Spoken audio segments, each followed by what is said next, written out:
So good afternoon, everyone. And first of all, thanks a lot for joining us today. We will wait a couple of more minutes because I saw that some people they are still entering the meeting. So we will wait a couple of minutes more.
Okay, so I think we can start. And good afternoon, everyone, again. And thanks a lot for joining us today once again. Before start, just I want to give you some technical information that the webinar will be recorded for project purpose, and we will publish the session on our YouTube channel. Another important thing before starting, if you have any questions during the session, we invite you to write them in the chat. We have set 5-10 minutes slot at the end of each session to address your questions, your comments, or any doubt. So I think after this very brief technical introduction, I will first introduce myself. My name is Jessica, and I'm a project manager at CERN, Startup Europe Region Network. We are an organization based in Brussels, and we are one of the project partners involved in EPICS. This today's session is titled "Where Innovation and Policy Connect," and has been organized by CERN and another partner of EPICS project, which is VTT. Okay. Today's webinar includes two panels. The first one is engaging with 28 digital pathways for startup, and the second one is from policy recommendation to project insights, EPICS and Women Tech EU in conversation. But before diving into the session, for those who may not be familiar with the EPICS project, I would just briefly give you a bit of context. So EPIC stands for Excelling Deep Tech Through-Based Place Innovation and Connected Ecosystem for Women-Led Startups.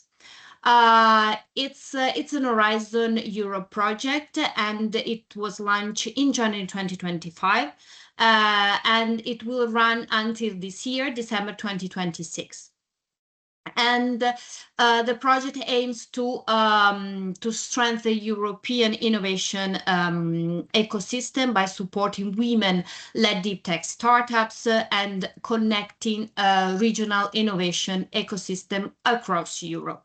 And as you can see here from the map, the project brings together partners and ecosystem builders from 16 countries. But EPIC itself focuses on 4 key objectives: support and accelerate women-led deep tech startups, expand their market presence in strategic technologies, and improve connections across deep tech ecosystems, and also strengthen cooperation for future deep tech innovators. To achieve all of these objectives, EPIC is structured around one main activity, which is the acceleration program. And with the acceleration program, the project is supporting 20 selected startups through financial assistance and also tailored support.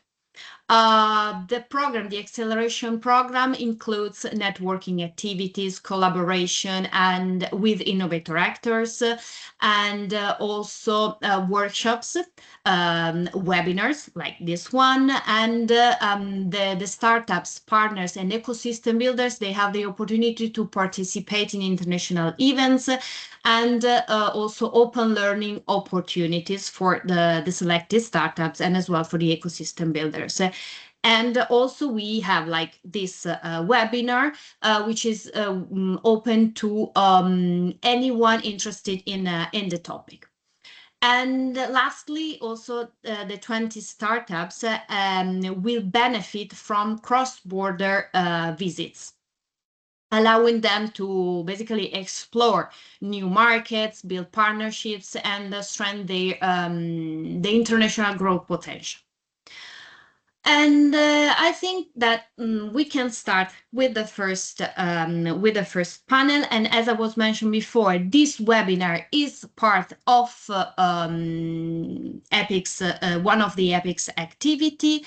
And after this short and very quick introduction about the project, we will now welcome our first guest, and we will explore how startups can engage with 28 Digital ecosystem. A few words about 28 Digital, which is an European innovation ecosystem that supports digital entrepreneurship, talent development, and the scaling of startups and technologies all across Europe, with a strong focus on deep tech and digital transformation. With us today, we have Denesh, acceleration manager at 28 Digital. And together with his team, is responsible for startup and scale-up support programs. And Denesh is also strongly committed to mentoring and educating startups, helping them grow and navigate the innovate ecosystem. So Denesh, welcome, and thanks once again for being here today. The floor is yours. Thank you so much, Jessica, for the kind words. It's an honor to be here. I hope I can show you some interesting programs and the opportunities that we have, also the extent of our ecosystem. So let me quickly share my screen and go over my presentation. And luckily, you covered the 28 Digital introduction as well, so we saved some moments there. Please don't hesitate to enter any questions into the Q&A panel. I'm happy to take them. Also, please add me on LinkedIn for any further discussion. And my email address is on the screen. So indeed, my name is Denesh. I'm working as acceleration manager at 28 Digital for 4 years now. And my team is responsible for a wide range of startup and scale-up support programs, from some super early idea stage. You just had a shower, something bumped on your head, and you have the most epiphanic idea, till Series B. We are catering startup needs. I myself, I'm a Five Ties entrepreneur, also angel investor, worked for VCs, built incubators, and now, as I said, for a few years now, I have the incredible luck to work with 28 Digital. So 28 Digital, as you might have know or might know the EIT family, the European Institute of Innovation and Technology. So 28 Digital was founded by EIT. And organizations like us receive support for 15 years from EIT. And for 2 years now, we are an independent, not-for-profit organization headquartered in Brussels, with the goal of creating a stronger European ecosystem, entrepreneurial ecosystem. And yes, Jessica, as you said, we are mainly interested in deep techy startups, not exclusively, but mainly. So startups which might have a slightly longer life cycle, some research-based IP that it's built on, or not so trivial product market fit or business models. And we are supporting those startups for many, many, many years now, about 10 when we started our entrepreneurial programs. So, but not only we support entrepreneurs, we also help in creating them. Maybe that's the best word. So we have a master school with close to 5,000 in the alumni, and many of those are actually becoming our entrepreneurs. And that's like a proper master's double degree that they do. We also have now 423 startups in our equity portfolio. With that, we are one of the largest shareholders in startups in Europe. And you can see our other numbers. We support startups in mainly scale-ups in their fundraising activities, and we also manage a great number of grants. I will talk about that at the end of the presentation, which are the current non-dilutive financial opportunities that are available. So we are managing, as I said, a vast ecosystem which have like different type of actors. A very important one are corporates for two reasons. Because first of all, like in every startup's life, the dream is to sell it to a big corporate. But in the meanwhile, corporate pilots, paid engagements, and ultimately having customers is super important for the B2B startups, and most deep tech startups are B2B. As you see, we have many, like Bosch is a pretty big one, or STMicroelectronics in the semiconductor space, Indra in Spain, Unipol in Italy, Telecom Italia, and so on. So we work with a great number of corporates, and what's common in these corporates is they take innovation seriously. So they really like to work with entrepreneurs and innovative companies. But we also have university partners who can help with the research part, or if you need something to be verified, or if you need a strong resource from universities. We are partnering with 60 of them from New Jersey. Now that's our westernmost university, to I think now the easternmost maybe is the Turku one that we are partnering up with. Many of these are running the master program I was talking about, but they are present in many countries and have many good spin-offs themselves. So and many good incubators and accelerators. I think our cutting edge or unique selling point is that we have boots on the ground. So we have many offices, and I'm sitting here in Budapest, actually, currently. So we have many offices in Europe, and we have many colleagues. We are an organization that's about 100 large, so we can support them on the ground. And as you see, we have many planned office openings as they come. We are part of No, actually, we are partnering up with agencies, local government agencies, which can be relevant for the B2G startups, which is always a nightmare, I know, to sell to governments because they have an extremely long sales cycle and like super complicated commercial procurement rules. We try to help that. We are partnering up with multiple municipalities and government agencies and also countries themselves. Also, strategic partnering up with multiple EU focus players, like we are members of EBAN, the European Business Angels Network, or we are now partnering up with the European Platform for Sports Innovation, European Innovation Council is, of course, an unavoidable partner here. And we are in great connection also with the European Women in VC. We are sponsoring the annual report every year. And of course, EIB, EIF. So all the EIs we are, of course, partnering up with. I mentioned our equity portfolio, the 423. They have a pretty decent valuation. We usually, as you will see when I'm talking to you about our programs after this brief introduction, is we usually enter the cap table at a very early stage in incubation or in acceleration period.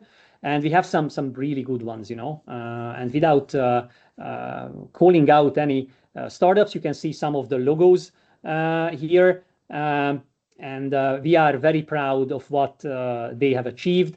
Many are really making an impact, like Joy in the femtech space or VoiceMed in the respiratory diseases space. Most of them have a strong AI or deep tech component, as I said, but not all of them. For instance, Horsano is creating a smart wearable for horses to detect sicknesses and illnesses early on, hopefully before the horse really becomes sick. Now let's see about our programs. And in the upcoming slides, I'm going to talk about the entrepreneurial path. And let's hope that you will find at least one point to enter this journey. It will be thrilled to support your startup as well in this. So this is something we call, as I said, the entrepreneurial journey. So it starts at the education stage. When you are at the university, you might or might not have a research topic on which you want later to build a startup or just commercialize. Maybe you don't know what you want to do. And what we do actually is we used to tap into our master school alumni for our own startups if they need a resource, like a co-founder. And then we move on to the Unipreneurship team, which is entrepreneurship at the university, hence the name, where we are supporting these guys to create their first spin-off, university spin-off, again, mostly based on a research. And then we go on to incubation, where we are supporting early stage startups with money and also incubation program. Then we move on. I will talk about every program in details a bit later, just to have the entire trajectory laid out in front of you.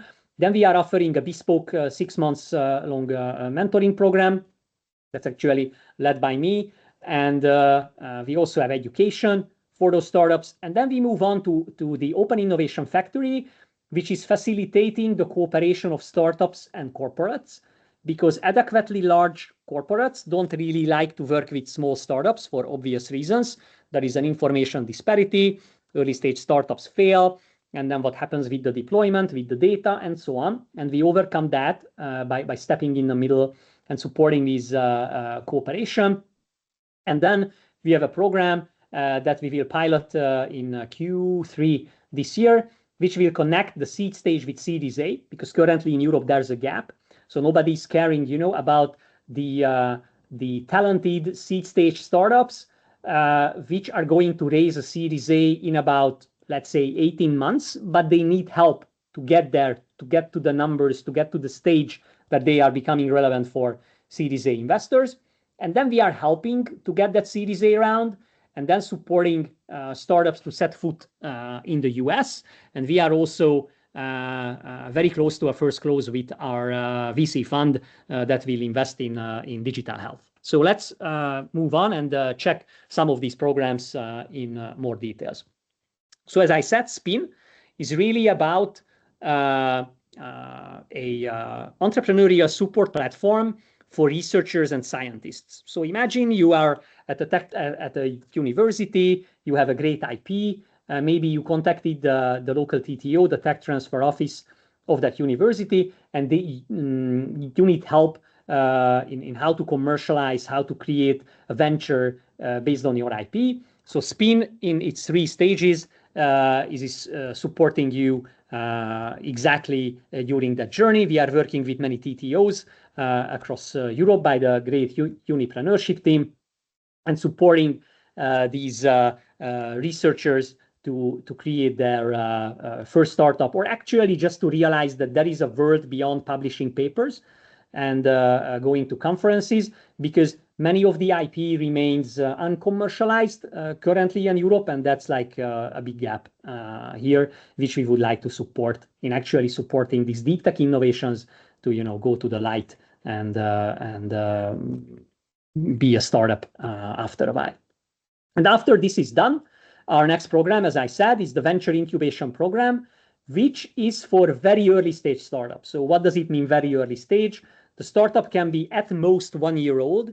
It's also not a problem if the startup is not established yet. So only, yesterday you had the epiphany that you want to create a new venture. You have a great idea, or you have found, even better, a problem you wanna solve.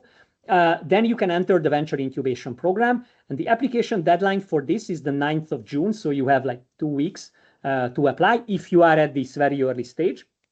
And here we give you incubation of about 3 months, considering summer, and you have to get to the stage where you are creating your MVP, creating the commercial entity, so the startup itself, if it's not yet established, and we are giving you 25K during this program in 3 stages to support your venture creation. So this is, like I said, for very early stage companies who would like to do the first baby steps, need some funding, and also need some sort of incubation support, as in mentoring, coaching, and training to get there. So this is like the entry level to the real startup space. And then come the Mentor Me program. Again, because mentoring is like extremely important for me, and I think we should support entrepreneurs on a pay-it-forward basis. This is a very important program because it addresses the 4 most common failure points of startups in Europe, which is, you are trying to create something which doesn't solve a real problem, therefore there's no market need for it. So how to avoid that? Then in about 40-45% of the cases, a startup fails because the team is breaking up for many reasons, from burnout to founder quarrels, from disharmony to losing faith in the startup. This is, by the way, my absolute favorite topic in the life of a startup. So we are supporting from a very strong team dynamics angle on how to keep the team together no matter what, right? Because you can pivot 6 times, you can change directions, go to other markets until the team is solid. But once the team breaks, it's game over. And that, as I said, the second most common reason of failure. Then, of course, sales and marketing, because, especially in the deep tech space, sometimes it's not that easy to figure out how to sell, who is your ideal customer in a vast organization, or if you are at B2C, how to survive among sharks in a hopefully not, but most likely yes, red ocean, and also fundraising. So the program consists of 3 different parts. So first, 2 months of workshops in these 4 topics that I mentioned, also with some webinars, very, very high profile speakers. Like last month, we had the leader of the Vanderbilt family office from the US doing us some insight, or giving us some insight about how how to work with family offices. And then we move on to the second 2 months, which is dedicated mentoring in the same 4 topics. And then we are starting to slowly introduce the teams, of course, based on the readiness level, to investors, and then move on to the dedicated preparation phase, which is like the last 2 months of the program. We give a bit more space to the participants, and we are focusing on areas where they are really lacking or needing support. Now, we just closed the application for the June cohort, which starts next week. But the September cohort has just been opened, I think, about 4 hours ago, and more details can be found at the MentorMe website. Again, I think this is a very important program because it addresses the gap between pre-seed and seed. And as you will see, the MentorMe Advanced addresses the gap between seed and pre-seed stage. But before that, we have a entrepreneurial training program, and I know that maybe this program had also entrepreneurial trainings as part of it. So let me just quickly address that. This program has 2 parts. One is the mandatory part, the 6 topics like life cycle of a startup, product market fit, go to market, and so on, focusing on IP, which is very, very important for deep tech startups as well. And then, like, you would attend a university, you have the optional courses, which are actually workshops, and you can pick them based on your interest. Maybe you want to learn how to create, a software using AI without a single line of code, or how to sell to governments, or how to secure that long-awaited EIC funding, and so on. And the next cohort here will start in October. I don't know if it's relevant or this has been covered by the acceleration program. If so, check it out. We are more than happy to help. And then comes the program that I mentioned, which facilitates the collaboration between corporates and startups. We are talking to many, many of our corporate partners, and oddly enough, so we had some really funny conversations when one particular corporate asked me to introduce early stage startups to them, and it turned out that they are like a huge multinational company, and it turned out that in their naming, early stage means Series B. So like this is what they still consider to be early stage when you have already raised 50 million euros and you are in 10 countries. That's still early stage for these guys. And that shows that, as I said, corporates don't really like to work with early stage startups, but we step in the middle. We give funding. We are essentially funding the deployment. So it doesn't cost the corporate anything to fund that deployment. And moreover, we give support, hands-on, tangible support during the deployment process, which should be about 4 months long. So not like infinite projects, but something very tangible and very concrete. And we are, as I said, offering support in the form of quality assurance. We are working with both sides. So we are teaching the startup how to speak corporate, but we are also trying to coach the corporate on how to speak startup language, because this can be sometimes, super around each other instead of meeting in the middle. So the application will open later, as in later, probably July. So that's my latest information, but that's not a promise. So if you follow 20 Digital, you will see when we are opening up, the application period will be 2 or 3 months, so quite a long time. And there will be 2 ways. We will publish corporate challenges, which our corporate partners, told us, like, I need a startup to solve my tennis ball problem. And then tennis ball startups will apply, but you can also bring your own corporate to this program. So if you have a corporate you've been in discussion with for months now, but something is missing, to score that goal or to hit that ace, just so I have the tennis parable, then we are happy to step in and support that relationship with as many support as we can. And hopefully by this stage, you are a very strong seed stage startup. So as I said, we are offering the MentorMe Advanced program, which gets from seed stage startups to a level where they can actually start raising their Series A. addressing the fundraising gap, the internationalization problems, how to get more public funding if that's relevant, which are the relevant metrics in Series A. Because, you know, as you start getting to growth stage, Series A, B, the vision is a bit less important and money becomes a bit more important for these VC guys. We are trying to tackle that issue. Also, how to pitch Series A and what is the good sort of or combination of team, and how can you scale up? Because, you know, at the early stages, you scale up from 3 to 6, then 6 to, let's say, 15, 15 to 30. But to scale up from 30 to 60 or 100, that's tough. And we support you with that on how you can do that big step. As I said, pilot cohort September-ish, application will open in July, August for this one as well. And once you really eye that Series A or B, meaning 10 million plus round or ish, like the average Series A in Europe, if I remember well, is about 7 million now. So let's say you are eyeing that 7 million round, then we are happy to support you as advisors, reviewing your pitch deck, cleaning up your data room or giving you the right data room template to talk to these investors, dress you up nicely in short for this fundraising. And then we create the short and long list of investors for you, long and short list of investors for you, make the warm introductions and offer direct support during the fundraising process. Now, this program of ours has a continuous onboarding.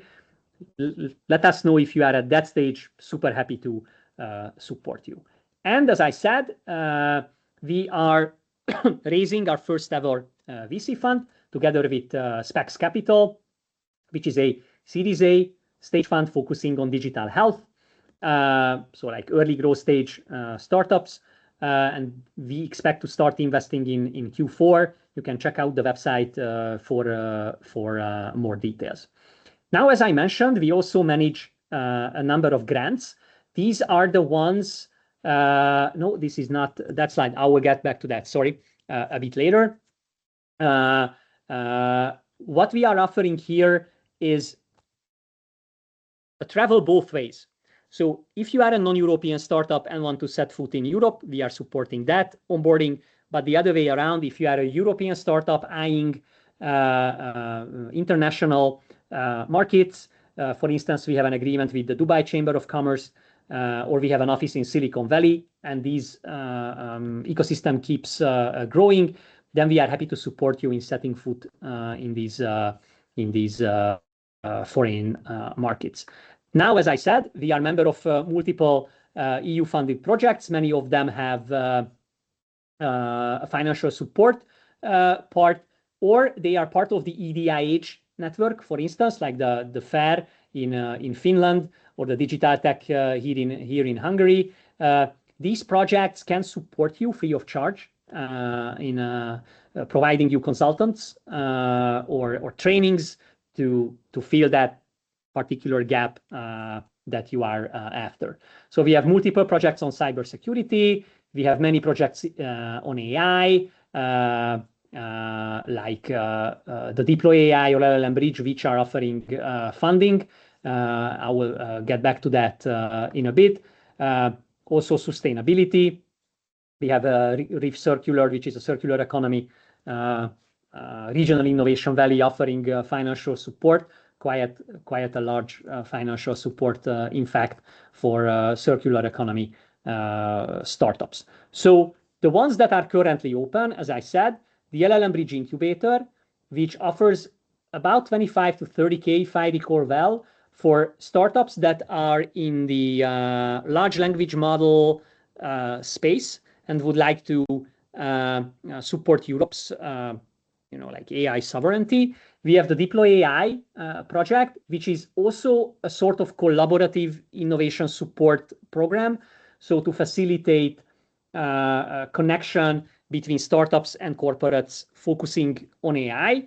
And Reef Circular is a regional innovation valley project which offers consortium-based support, meaning that you need to assemble a consortium, 3 to 5 participants from different European innovation regions. It's all listed on the website. And then we are supporting startups in circular economy, in batteries, in waste removal, energy sector, and so on. So five different areas. These calls are still open. The Rift Circular is open till September. LLM Bridge and the Deploy AI one, they are closing in June, like in about 2 or 3 weeks. So check them out. And if you need support, just let me know and I can connect you with the team that is offering them.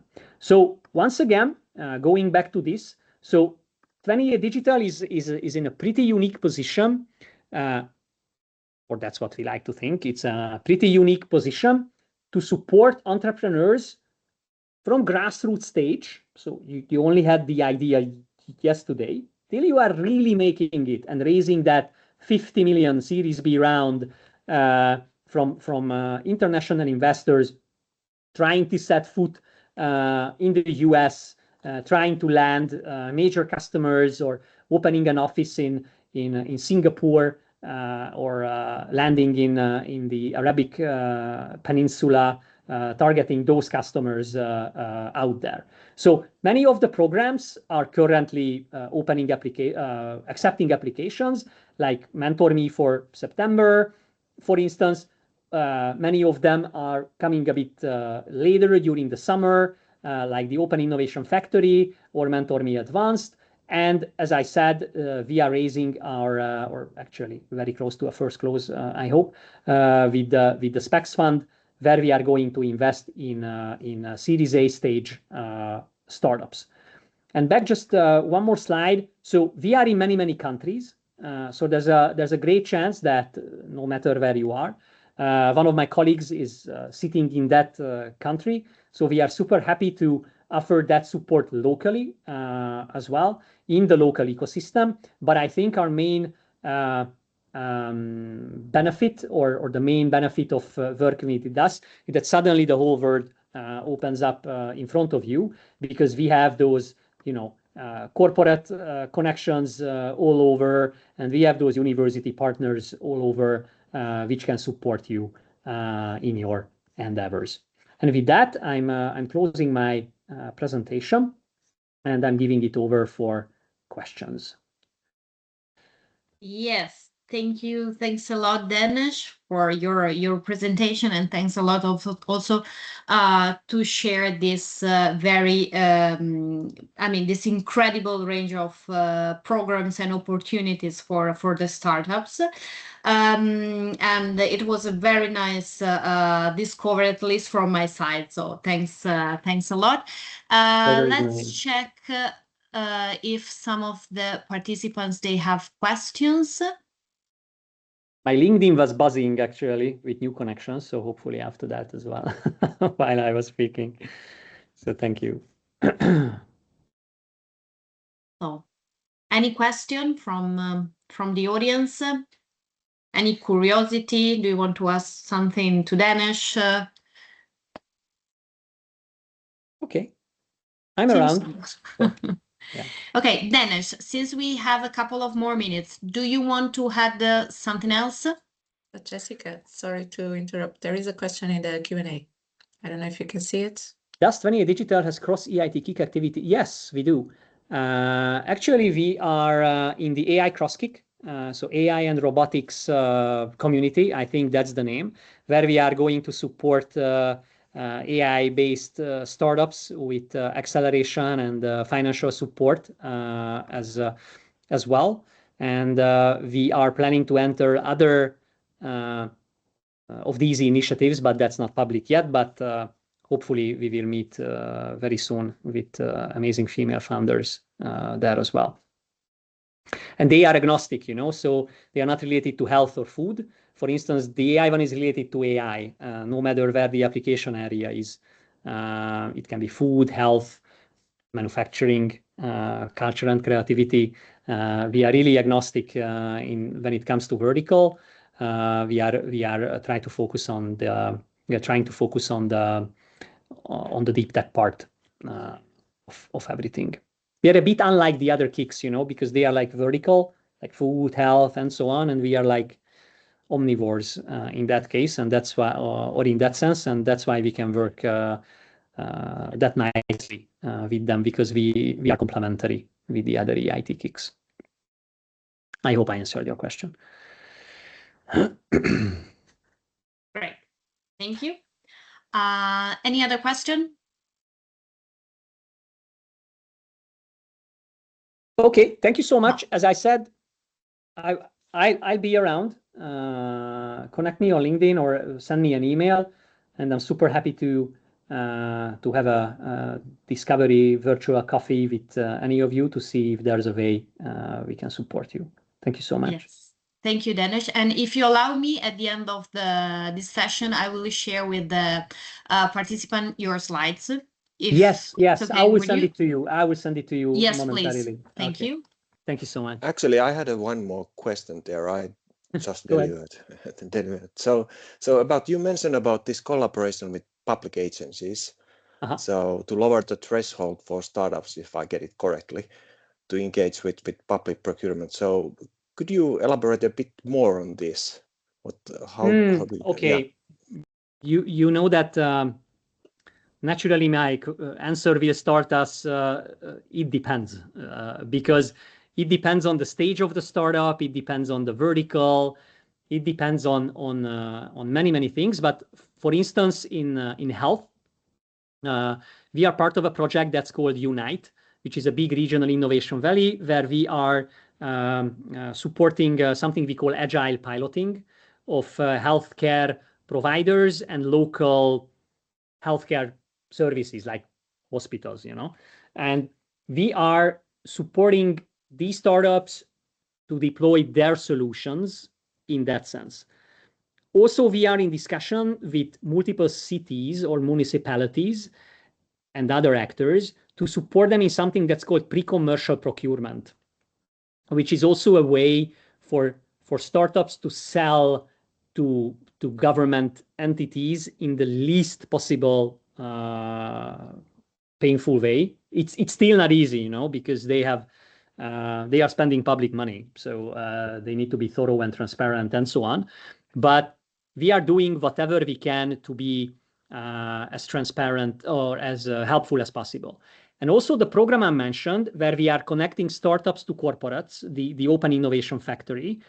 What I failed to mention, and thank you for calling that out, is that instead of corporates, you can have public entities as well. So if you are a GovTech startup trying to sell to municipalities, that participant or that connection is eligible as well. So we are happy to step in, finance the pilot, give the necessary support to both parties so they are speaking the same language, and to seal this bridge to support them. And these are only two ways of doing it. As I said, it depends a lot on what actually the startup is doing. Thanks a lot. That was interesting. Yeah.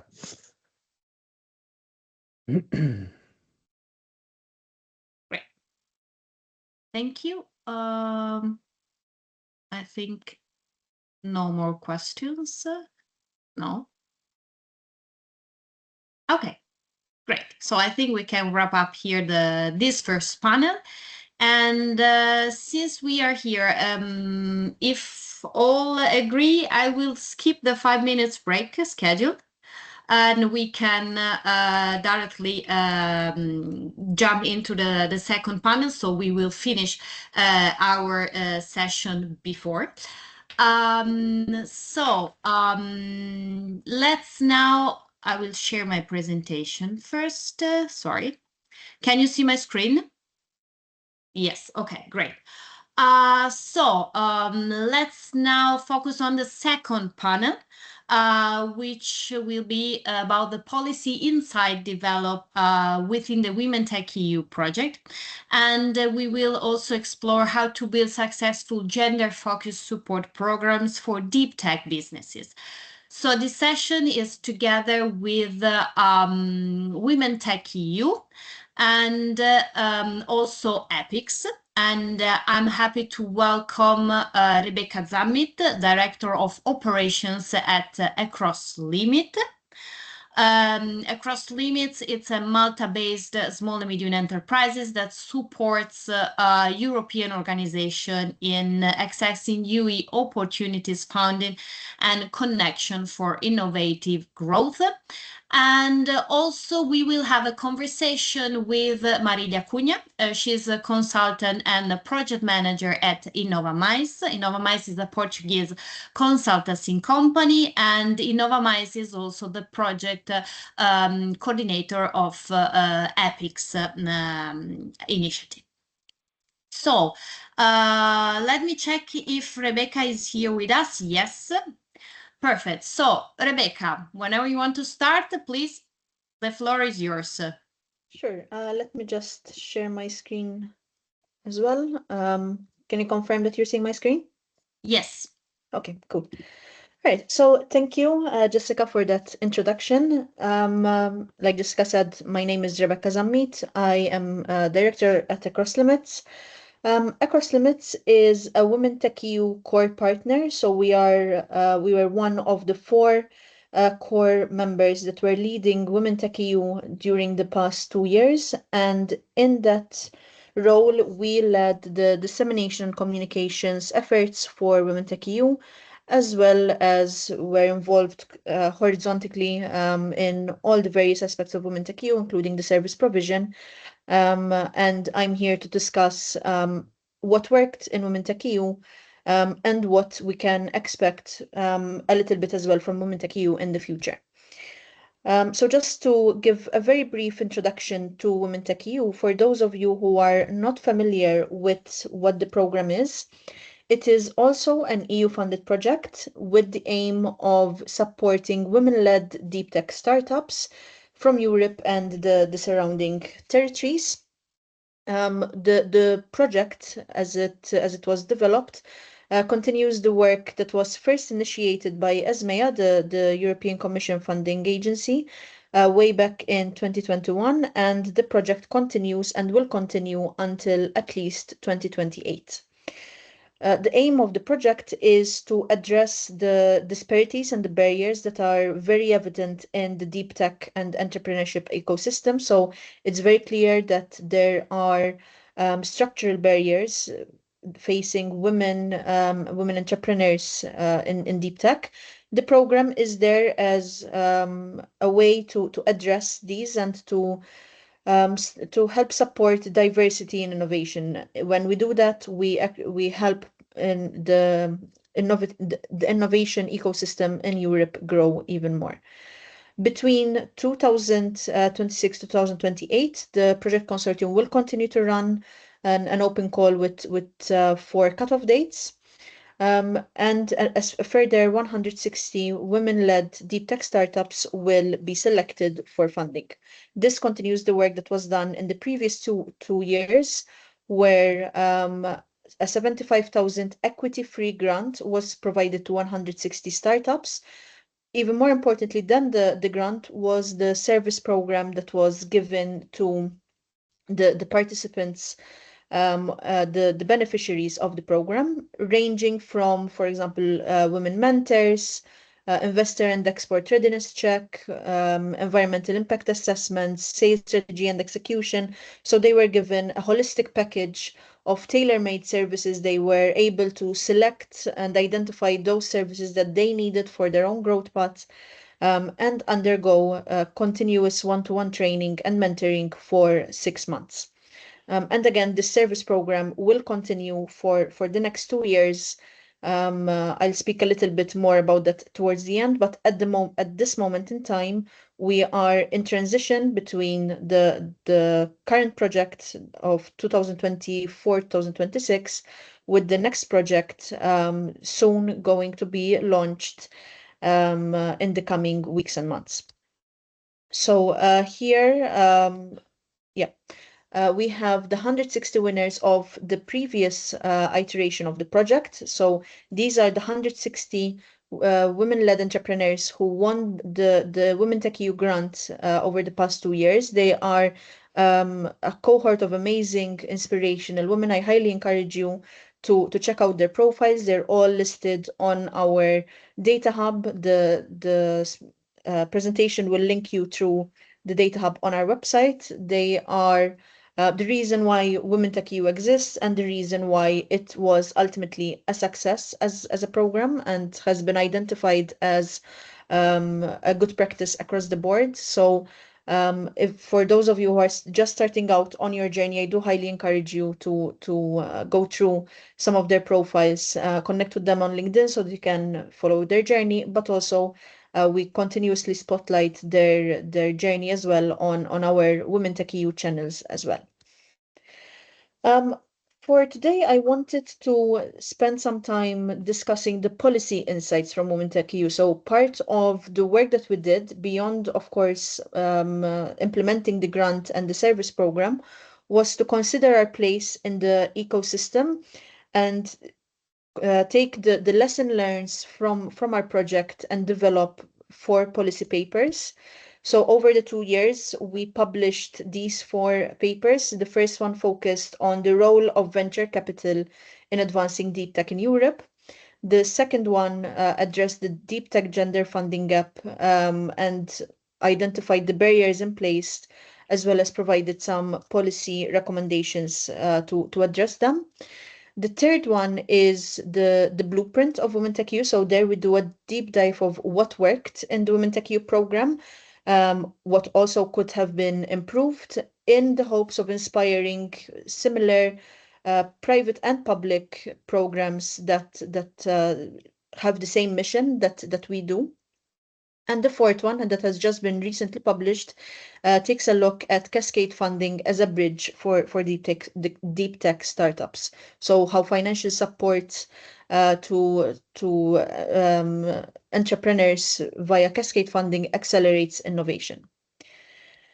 For today, I wanted to focus on 2 of the policy papers. This first one, which looked at the deep tech gender funding gap, places us in the context for why Women Tech EU matters, why it's needed, and not just Women Tech EU. Here, I'm also speaking about equity funding programs in general. So programs like EPIC-X would also qualify as an intervention in this respect. So why do we need interventions, policy measures, funding, specifically for women-led deep tech startups? This policy paper uncovers the background context, what barriers are still in place. And when you read it, it really gives you an immediate sense of, we still have a very, very long way to go until we can say that there is gender parity and equality in the deep tech space in Europe. So starting off with just a few contextualizing statistics, if we look at the number of deep tech firms in Europe, those led by men versus those led by women, over the past decade, there has only been a minimal increase. So as of 2025, we are still only at 22% of firms led by women, here meaning having at least one founder that is a woman. And what is very concerning about the statistic is the fact that it has barely moved in a decade. So in a decade of intervention, of awareness about this issue, we are still almost where we were 10 years ago. And this is the same thing when we look at the amount of VC funding that is being channeled towards women-led startups. If we compare the statistics of 10 years ago, I believe at the moment we are at about 14% of total VC funding in Europe going to women-led startups. It was pretty much the same a decade ago as well. So there is a problem in the sense that we are not really progressing further. Why is it that, for example, women still take 5 months longer than their male counterparts to secure a first term sheet? For every deal that is closed by a women-led company, male-led companies close 3. So why is it that these statistics still hold firm in the European ecosystem? And if you condense them, you can categorize, broadly speaking, of course, the structural barriers into 5 groupings. So first thing, there is a prevalent funding bias. So here we mean that there is unequal capital for equal or even better performance for women-led startups. This is because a lot of subconscious, sometimes conscious, unfortunately, stereotypes and sort of pattern recognition remains ingrained in decision makers and investors. So a lot of people will want to give funding to success stories that they recognize, to stories that they relate with, to patterns of entrepreneurship development that they have seen before. And because these patterns typically are male, so VCs will continue to fund the same patterns that they've already seen before. And it's more difficult, at least for women, to break that pattern. Then we have the limited access to networks. So who you know still very much trumps what you know in these sort of contexts. We have what we can term as an old boys network, right? Where there's a lot of focus and a lot of importance given to the introductions that you have access to, the endorsements that you get. And obviously, if there's fewer women in entrepreneurs in deep tech, there are fewer women in VC networks, so they're still seen as outsiders. Then women receive less funding for their deep tech companies. It's this cyclical, vicious cycle where, because there's less women in the network, there are less people around to give you those connections, to vouch for you, to give you promotions to different people. And unfortunately, yes, it is it's a boys' club. It's sort of a cliche expression, but it holds true in various studies that have been made that are reviewed by the policy paper. It still holds true. Another challenge, another grouping of challenges that is faced by women in this ecosystem is then the credibility gap. So this is less tangible to see, but very much felt and very powerful. It's the fact that the burden of proof for women tends to be higher than that placed on men. So women are when approaching investors, when approaching VCs and the like, they are continuously being asked to prove that they deserve a place at the table, that they know what they're speaking about, that they can achieve what they are saying that they want to achieve. Whereas men tend to have more of, they're given the benefit of the doubt more. They're assumed that they know what they're speaking about on a technical level, on a business level, whereas women just have to prove that extra level of credibility. And unfortunately, it's very difficult to break that cycle. Then we have structural barriers and societal pressures. Here we see more what the wider societal expectations and norms and values that are placed on women that are not placed on men. So here, for example, we see that across the board, even in advanced societies where we have more gender parity, we still see women taking the brunt of care work, of household management, of childcare. So obviously that burden is added to the shoulders of entrepreneurs who need to be always on the go, who need to be facing a lot of challenges and need to prioritize their business. But because of societal challenges placed on them, it can be more difficult for a woman to make that jump as opposed to a man. And then there are also the other levels of gender norms that come into play that are not just about childcare and care responsibility, but also just about how women should present themselves, for example, or how women should network, for example, and these affect both women and men differently. So we also see the case where women hold themselves back, for example, and this has been studied time and again, just because of things like the imposter syndrome, for example. And then lastly, we have intersectional disadvantages. So when we say women, it's always important to keep in mind that women are not a monolith, you know. There are someone who is a woman in Malta will face different challenges than a woman in France, than a woman in Norway, a woman in Turkey. And it's not just geography, it's sexuality, it's race, it's religion, all the factors that make up who we are can unfortunately layer up into different levels of discrimination, of norms, of biases that can affect how the world interacts and engages with the particular entrepreneur. So taking all of these barriers all together is the reason really for why the statistics remain where they are.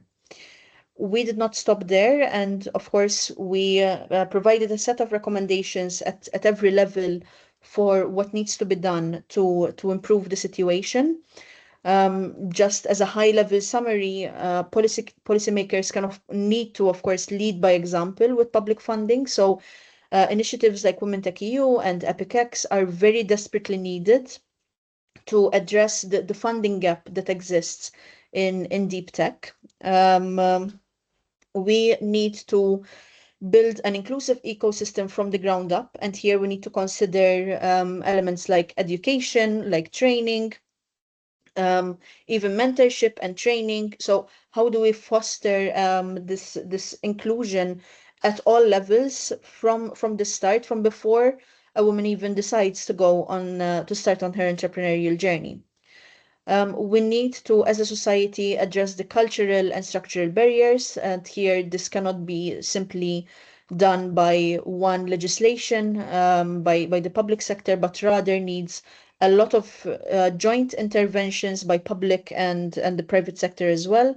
So here we can see things like family-friendly and entrepreneurial-friendly policies, more capital to elevate the private sector should elevate female voices more in the venture space, these sort of interventions.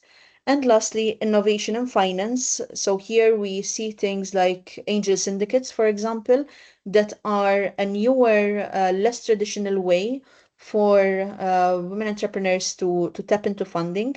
And the research shows that, yes, they can be more successful at allowing women to bypass the more traditional financing methodologies, but of course they cannot be the only solution. And at any point, any of these recommendations that we made in the policy paper cannot be the sole intervention made. The problem is wide-ranging. It affects every sector of society, really. So we do need a concentrated vision taking gender equality further than we do at the moment. So with that context in mind, Women Tech EU was implemented as a program, like I've been saying, to address the inequalities in deep tech. We've just closed the previous project that ran from 2024 to 2026 to great results. It was very well received from the beneficiaries. We had a great impact at EU level. We built a reputable and known brand at EU level, but of course, we cannot stop there. We need to, first of all, assess what went right so that we can ensure that programs like Women Tech EU and EPIC-X can look at what went right as the blueprint for success, but also what can be improved, what needs to be adjusted and changed so that these sort of programs continue to be relevant for entrepreneurs on the ground. I've mentioned the success for Women Tech EU. This policy paper can evidence that, yes, when you invest in women, when you invest in diverse portfolios and diverse profiles that the traditional system does not typically invest in, there are rewards. So up till the third call for Women Tech EU 2024-2026, we had invested 9 million in 120 startups. Those 120 startups had, by the time of this report was being written, they had raised a total of over 53 million euros in funding. So that is a multiplier factor of 6.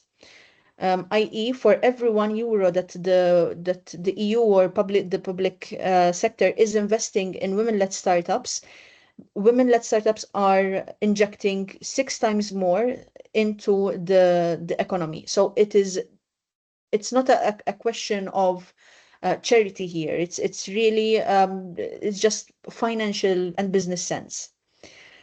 If we look at what the beneficiaries themselves identified and the consortium that implemented Women Tech EU, what they identified as the best elements, as the best teams that touched upon Women Tech EU, we see 4 recurring elements. So the first thing is that they were provided with simple guidelines and clear communications. They knew where to go to find the information. It was centralized. There were clear FAQs, for example. These sort of elements made it easier for beneficiaries to tap into the funding. The application process itself was quite quick, as well as the evaluation process. So the application process was as streamlined as possible, especially considering this is a cascade funding project. And the participants received their results, I believe, less than 2 months after application. So easy to apply, quick to receive the information back. Very, very importantly, it was the combination of the equity-free grant, so 75,000 euros, but also coupled with services that were tailored for growth. And I'll go into a little bit more about the services in a bit. But really what the entrepreneurs themselves identified as the best thing about the project was not the funding itself. The funding, I mean, 75,000 euros is barely a drop in the ocean of what deep tech organizations need. Deep tech entities need between 150 to 200,000 of cash injection, really, when they were asked to identify what they need. 75,000 euros, it helps, but it needs to be a ramp for funding. It's not the end point. It does not really help them scale financially in that respect. What has really helped our beneficiaries scale and grow and tap into and raise more money was the fact that the service program that we provided for them was tailored to their needs. It gave them the connections that they needed. So it's really here that Women Tech EU and similar programs like EPICX can really give their value back to the beneficiary. And lastly, we had a lot of impact at EU level because we were able to reach people where they were, including in the widening countries. So we did that through a lot of different methods. So at EU level, we had one coherent brand and a communication plan to create awareness. So there's always been just one place where you can get information about Women Tech EU. At the local level, we had a very wide network of trusted multipliers that converted these applications, this awareness into applications. So we had on board people like national contact points of Horizon Europe. We had on board a lot of public entities who were helping us disseminate the application, who were meeting themselves with applicants, who were able to sometimes even help them with the application process. And then at consortium level, we did a lot of boots on the ground awareness raising. So we were present in a lot of different countries, including widening countries. We were posting constantly on LinkedIn. We were focusing as well a lot on relatable role models with storytelling from previous beneficiaries to encourage participation and to make the project more human. So all of these things combined allowed us to reach people and encourage them to apply. When it comes to recommendations for similar programs, and this is really the crux of the policy paper here that I wanted to discuss, we can sum up the recommendations into these 3 categories. So first of all, we have the element of the eligibility and application playbook. Here, I mean, how do you run a smooth running application process? How do you make it as easy as possible for entrepreneurs? And to come up with these recommendations for similar programs, we again discussed with beneficiaries and the consortium members of Women Tech EU to come up with what could be a replicable model for success. So the first suggestion across the board was the need for 2-gate intake. Here, it means that instead of the entrepreneur applying with one proposal, they instead have to go through 2 levels of application in the sense that we remove the eligibility criteria, the eligibility part of the application form, and do it as a preliminary application. Why do we need to do this? If we look at the number of applications in Women Tech EU, and we received an extraordinary amount over 2 years, we received upwards of 4,000 applications. Almost 4,000 applications.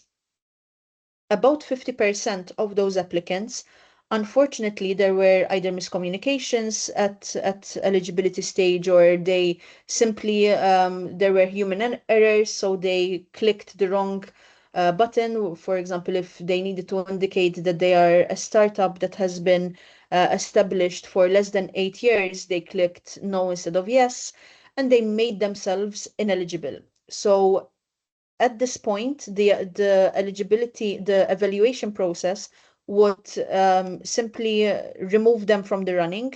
And these entrepreneurs who had spent the time to write a full proposal were ineligible for evaluation from the get-go, from just the introductory self-declaration about eligibility. And of course, that is a misuse of resources, both for the consortium who still has to screen these applications, but also, and much more importantly, for these applicants who unfortunately wrote a long proposal, not a long proposal, but there is still work in the proposal itself, for this to not even be read by the evaluators, because ineligible applications are not read.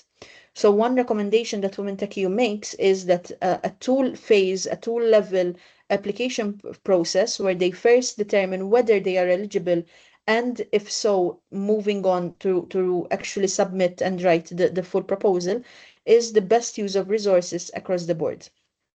The second set of recommendations relates to the guidance that we can provide to the applicants. So here, within Women Tech EU, we provided a lot of assets, such as a living FAQ page that was continuously updated. We had the help desk, which was continuously in contact with applicants and feeding into the FAQ itself. So any literally frequently asked questions were fed into the website.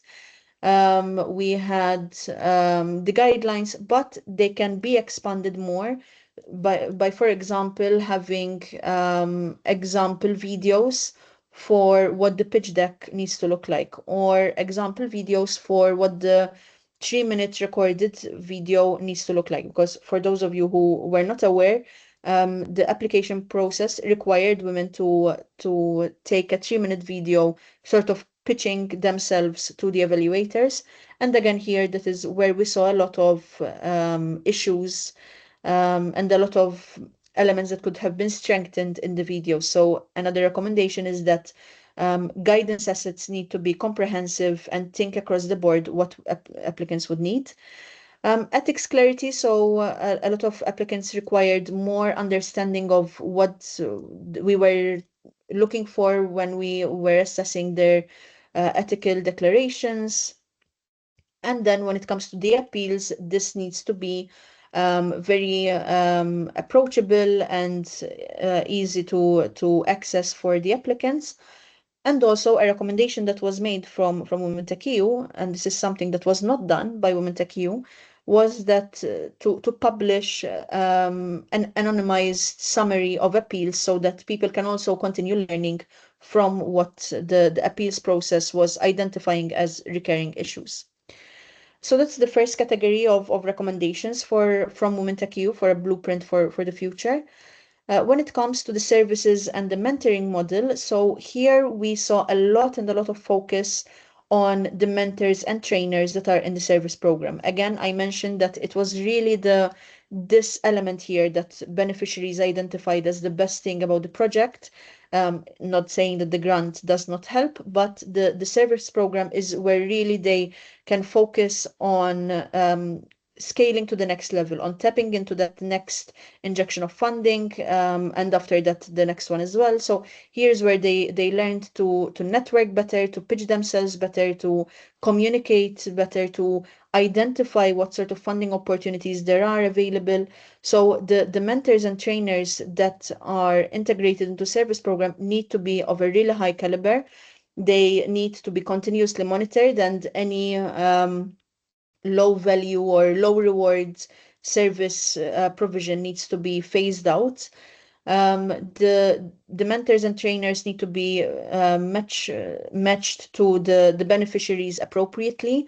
So there needs to be a curated mentor pool, and we need to make sure that the applicants and the beneficiaries can identify their preferred mentors.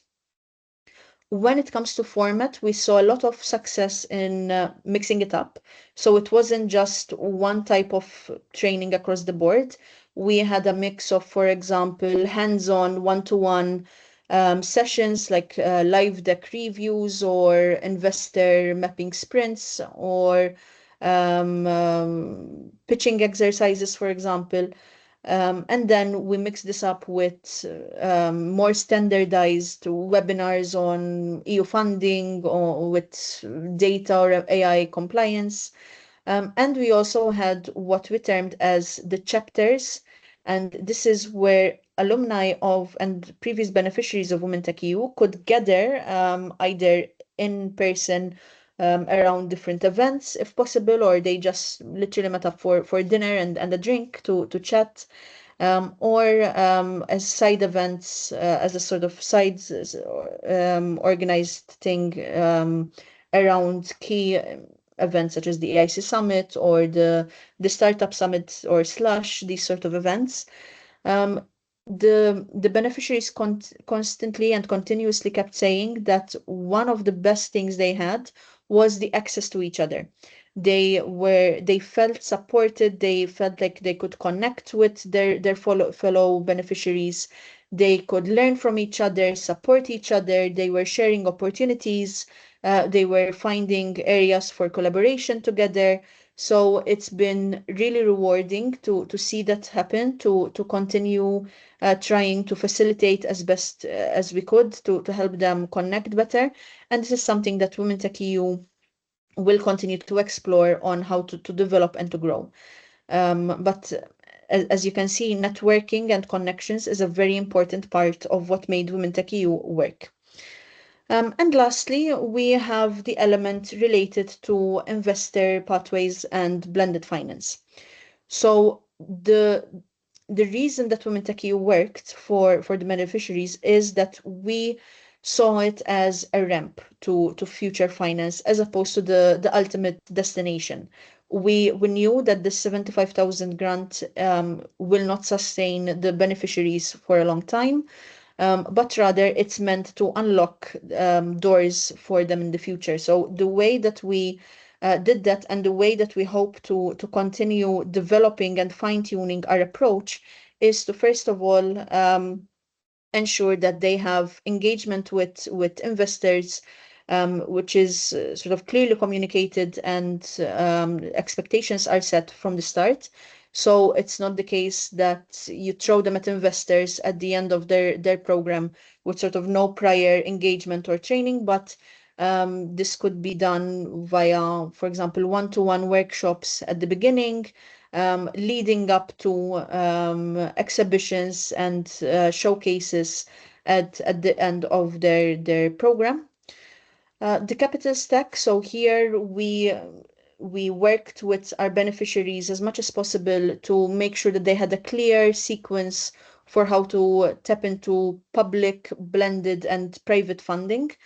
Sort of we tried to work with them to make sure that they knew where to go next.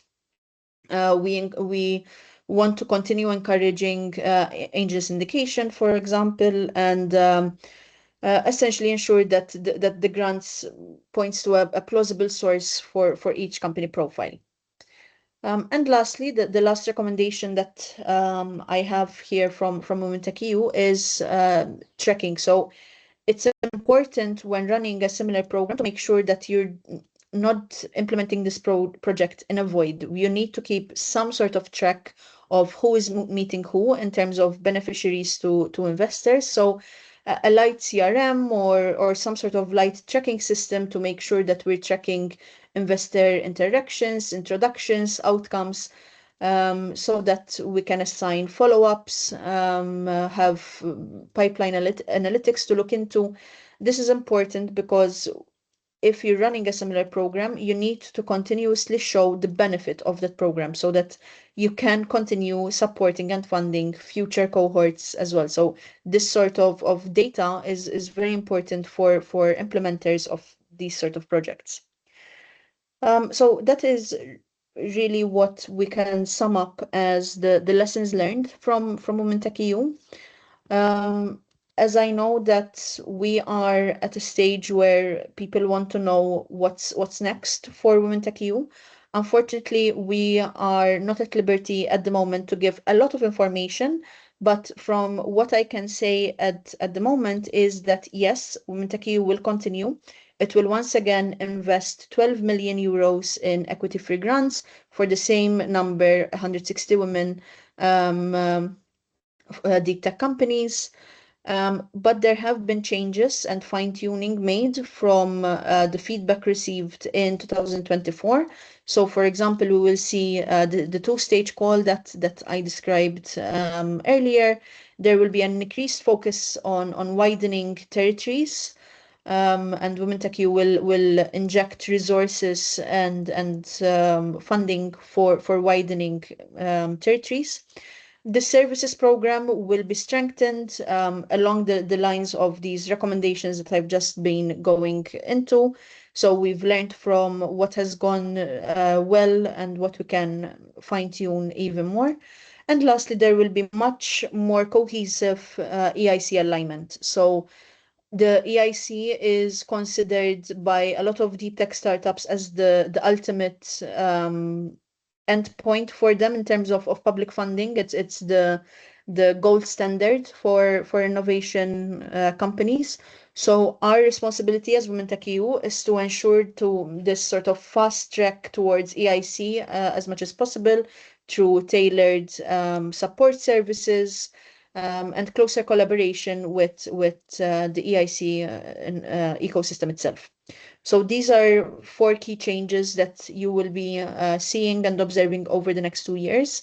I encourage you to follow Women Tech EU on social media, especially on LinkedIn. You can also connect with me on LinkedIn, where I often share information about Women Tech EU. In the coming weeks, very, very shortly, we will be in a position to give more information. So follow along to see where the next 2 years of Women Tech EU will take us, and I hope to meet with a lot more of you at the various events where Women Tech EU is present. The next one up is the EIC Summit next week in Brussels, where we will have a stand at the Women Initiatives corner. So if you have any questions, or if you want to learn more about what Women Tech EU will look like in the next 2 years, please come by. I will be there with my colleagues so that we can have a chat. Of course, I'm happy to also answer any questions that you might have today on the FAQs. But that's really it from my end in terms of the Women Tech EU's policy side of things. Like I said, very happy to answer any questions that you might have. I'll just bring the meeting onto my main screen now.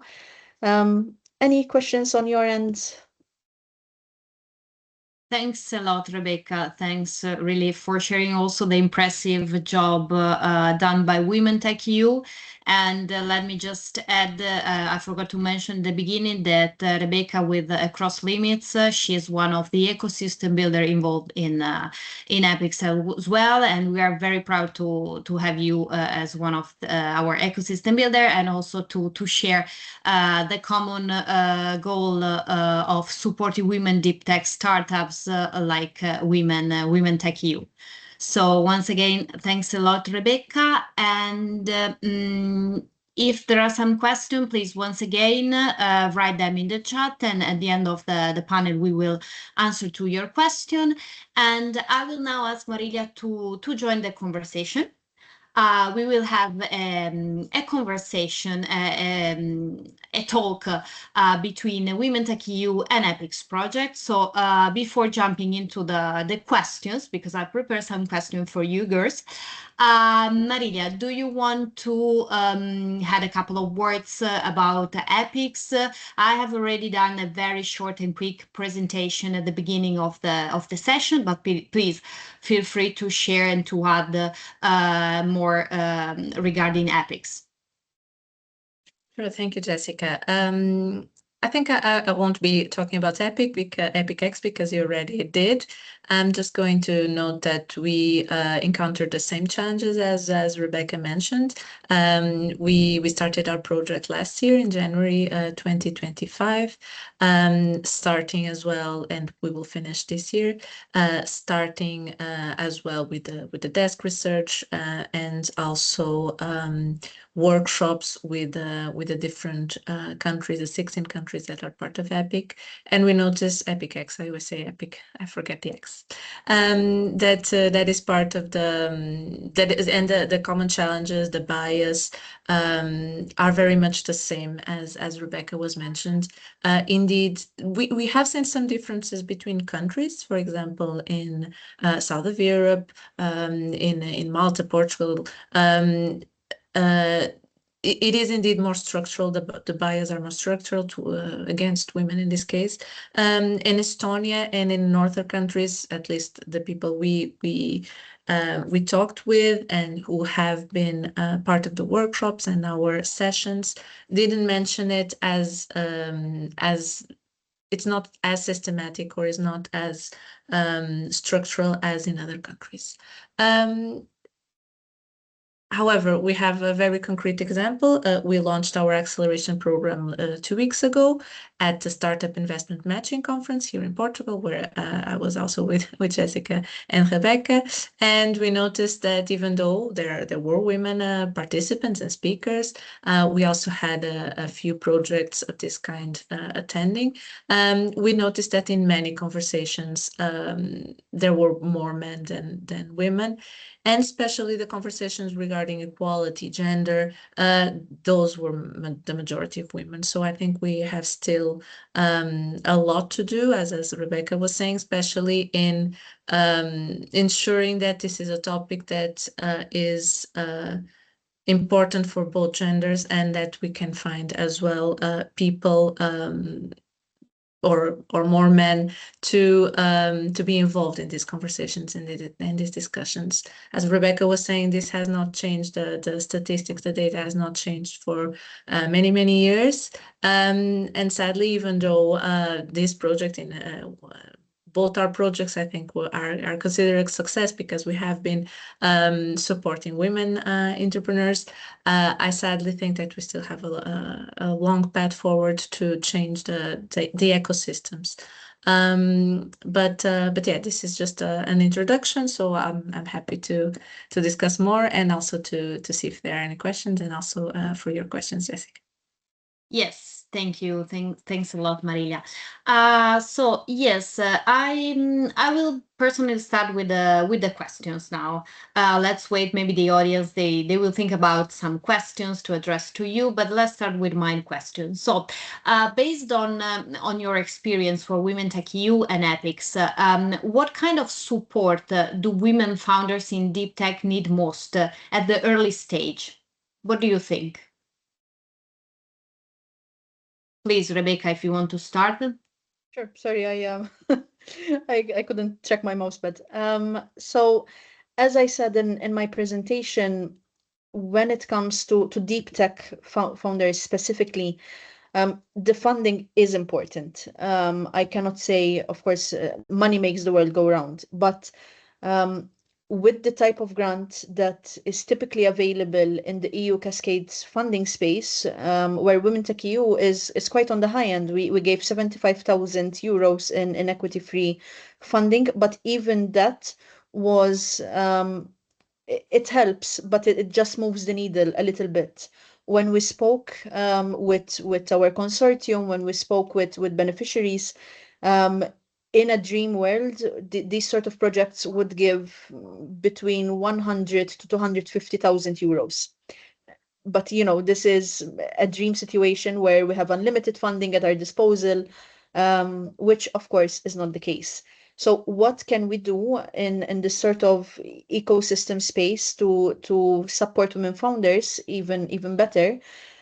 Is to combine whatever funding we can provide with a very coherent and cohesive and tailored services program, where we focus on those areas that typically are overlooked or are not given as much importance in traditional funding programs. So our beneficiaries highlighted, for example,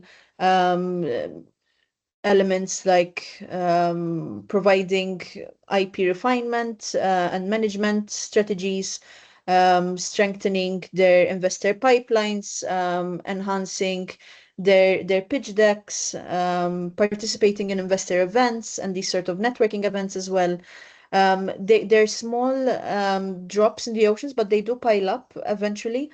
And we had a lot of our beneficiaries that were able to report to us that they were able to tangibly change their practices, and they were obviously, as I've mentioned in my presentation, they were able to raise further funding after our services. So that is, in a nutshell, what I would say women needs most in terms of support. Yes, thank you, Rebecca. And Marilia, do you want to add something else? Sure. No, I completely agree with Rebecca. Of course, the grant that we gave was slightly less, so it's 60K, and definitely we would have loved to support more women and to have better grants, even though this one is quite good, but sadly is probably not enough. But one thing that I mentioned, that the women that were selected for this program, and as I mentioned, we launched it quite recently, so we are still starting, but they are quite excited, or it's quite relevant for them at this stage, at least the ones that have been selected, to have specific business coaching. What I mean is that there are, of course, many programs, acceleration programs, but sometimes they are slightly more generic and not very much focused on deep tech or on their specific requests and needs, which in this case, it is indeed quite specific. Also, they are not early stage, so early stage in a way that they already have an idea developed, they are already in specific markets, so they want to expand to other markets, but they are also not full in the last TRL technology readiness level. So they are in the middle, and at least from what we heard, people who are not early stage, but also not completely in the final stage of these levels, in the middle, so to say, sometimes find it more difficult to find business coaches, or to at least find support for their specific needs. So they are quite excited. We have actually the business coach call open until the 29th of May, which is the second cutoff date. We have already received many good applications, and the business coaching will start soon. And in our case, that was definitely, of course, apart from the sessions that we're going to provide and all the financial support, the business coaching was indeed something that they were quite relevant to help them with their very specific needs. Thank you, Marilia. And I think also the following question is somehow related to my previous one. So, how can UE programs better connect early stage women deep tech founders to follow capital investors and blended financial after the grant ends? What do you think, Marilia? Well, I think that's the million-dollar question for all EU projects. How do you continue to expand on the work that was done and lessons learned, not only for this one, but this one more specifically, because it is indeed these women. And it was actually a conversation that we were having with the founders. That's also not only how to continue supporting them in some way, but also to understand the impact that we have. Because usually these projects, EPIC-X will end in December 2026, so this year. So we know that we supported these women. We know that we have the ecosystem builders, the catalysts as well. So we have the numbers, the indicators. But I do think that the impact that we have in these projects will only probably be seen after 6 months or after 1 year, when the project is long finished. So we don't have that information. So I was actually thinking how we could do it as well to understand the impact that we had after a few months. And of course, we always try to have sessions like this one, connecting the two projects. I know that in the end of our acceleration program, which will be in September, we are also trying to have the final event together with other sister projects. That's how we call the projects that are aligned in topic. So I do think that these conversations will continue to happen, and we will try to find other ways, which usually sometimes the easiest solution, so to say, is to apply to another call and try to get more projects. So I don't have a very clear answer to your question, but I do think that this is a topic that we are definitely tackling and taking into account, and to see how we can better see the impact, and also to make sure that what we have done is used by other people and other institutions who might need it. Yes, absolutely. And so we can, I think, all agree that EPIC's initiative, like EPIC's and Women Tech EU, are playing a very positive role. So yes, so let's hope to keep going on this way. And then Rebecca, what can EU programs or EU in general do better to boost women in deep tech, especially women from widening territories? If you want to share your experience, also because within Women Tech EU, I'm pretty sure you have experienced that. I mean, this could be the topic of a whole other 2-hour webinar for sure. And ultimately, it's also the topic of the second policy paper, where we issued a set of policy recommendations. But if I look at it and break it down into, for example, on the immediate and short term, the EU has to continue and must continue to fund programs that provide equity and balance, like Women Tech EU, like EPIC-X. And it's easy to say that they should continue being funded, but it's not a given. And at this moment in time, we are in the negotiation process for the next EU budget, the multi-annual financial framework that will determine what the EU funds and what the EU prioritizes from 2028 till 2035. And it is imperative that projects like Women Tech EU, like EPIC-X, use the funding that we're given, the platform that we have built, to empower and to speak up on behalf of the need for this funding. And we see it as our responsibility as Women Tech EU to meet with policymakers, to push, to highlight the benefits of Women Tech EU, because it's unfortunately not a given. And we are in a current political and geopolitical scenario where people might want to focus on different things like defense, and they tell you, we've solved gender equality, it's 2026, it's sorted. But if you look at the statistics, if it had really been sorted, we would be at much higher levels of deep tech presence for women than we are now. So we need to highlight the voices of success stories as well to humanize the issue. And the EU must be that high-level actor to provide the push and the resources and the data and the pathways for member states to undertake what needs to be done on a policy level, because the EU cannot act solely on its own. There are a lot of issues that need to be sorted by member states, need to be addressed by member states governments as well, by regional governments as well. So it's a very multifaceted problem that needs a lot of different actors to be in line and to be aligned when they implement their measures to address them. Yes. Thank you for sharing this, Rebecca. And what about EPIC-X, Marilia? What can you do better to boost women in deep tech? Well, we are in a different phase from Women Tech EU. So we just started, as I mentioned. So we are still very much we have been doing promoting the research that we did, but now we actually selected the founder. So we launched the program. So now we will start the promotion of their work. We did interviews during the launch of the program, so we will definitely start now the outreach campaign, very much as Rebecca was saying. So we will try to promote not only them as success stories, but also trying to integrate, because we have been, I didn't mention, but we have, as I'm sure Women Tech as well, deep tech is a very vast field. So we have people in many different areas, some more related to health, some more related with education.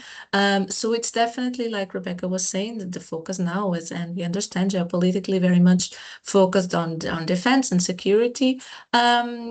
But there are also other important aspects, and with the women that we have selected, we definitely cover many important areas and sectors as well.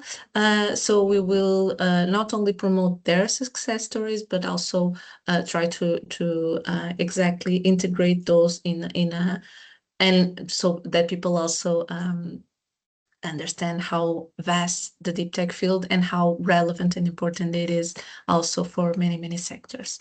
As for more EU policy, of course, that we will have as well a policy paper, policy recommendations, but we know that is slightly more difficult to change policy regulations in EU, because the EU projects are not, at least this one is not very much focused on lobbying, or also on directly connections with policymakers. But we do hope that, and we are working on it, to have a final conference also to present the results. And again, as connected to the previous question, to really try to exploit the results in some way that is not lost in December 2026, so that we close the project and then it's done. Will we be successful? I don't know. I hope so, but this is definitely something that we will try to do. Yes. Thank you. Thank you, Marilia. And one last question. So, what lessons from EPICS and Women Tech EU should be carried into the future UE program? Somehow you have already replied to this question, but if you want to have more to wrap up a bit, so please feel free. I think, I mean, on Women Tech EU's end, of course, our whole policy paper was what lessons learned were from Women Tech EU. But if I could really boil it down into one final comment, is to focus on what the women themselves need. So it's very important to listen to what they require, to facilitate what to try and find a way. And we've really gone out of our way time and again where we would send out a message in the consortium, listen, we have this beneficiary who really needs a specific sort of training, who knows someone that can get this done, and we would figure out a way to get it done. And to focus on building connections, be it between you and the beneficiaries, be it between the beneficiaries themselves, the beneficiaries and funders and investors. So it's really those two things. If I really had to select the best two elements of Women Tech EU. Thank you. Thank you, Rebecca. And what about EPICS, Marilia? So in terms of lessons learned, I do think that I'm sure in the end we will have, in the end of the project, we will have more lessons to learn. But at the moment, we definitely understand that the process of application could be less demanding. However, this is because what I mean is we had very specific documentation needed, eligibility criteria needed, which is very much also a EU request, but maybe we could try to make it slightly easier, maybe less EU lingo, because sometimes it's hard to understand all the cross-fertilization terms, and sometimes it's not very easy for people outside this world how to understand what we mean. Even though we had many information sessions and we also had a help desk active, and we definitely tried to clarify all the doubts, I do think that we could have been I definitely think that we could be to spread the word in a way that would have even more applications, even though we received quite a lot. It would be also perfect to have more funding for women as well, and select more women. But I think that's sadly not in our hands. And also we would like maybe to have included the ecosystem builders from the beginning. We in our specific project we have partners and ecosystem builders divided just in terms of the links to the project, and maybe would have been more beneficial to include them from the beginning, even though they are now fully supporting EPIC-X and definitely helping us as well to put together the acceleration program. So those were my main takes for now, but I'm sure that in the end we will have more lessons learned on how to launch the acceleration program. Yes, absolutely. So thanks a lot, Rebecca, and thanks a lot, Marilia, for sharing your experience within the two projects. And let me add just something regarding the ecosystem builders and their involvement in this case in EPICS project. So also EPICS has a stakeholder engagement. So we are trying to involve not only ecosystem builders, but also stakeholders to EPICS. So we are still also looking for new stakeholders to join EPICS. So if there are a couple of organization, research center, universities that that could be potentially interesting in joining EPICS initiative, please feel free to reach me out and to let me know about them. So I will then reach them out and try to get involved then into EPICS project. So we have one question in the chat So they are asking, hello, what kind of policy changes do you think would make the biggest difference for women deep tech entrepreneurs? So Rebecca, Marilia, who wants to reply? I can give it a go. I mean, if you're interested in this topic, I highly encourage you to read the Women Tech EU's second policy paper, which analyzes the structural barriers in deep tech for women and highlights policy recommendations across the board. What I think is key is that it needs to be addressed at different levels. So there is no magic one single set of policy or even one single set that can fix this, because this is an issue of culture, of societal norms, of education, of the way that currently private finance and public finance is structured. So there needs to be a lot of intervention across the boards.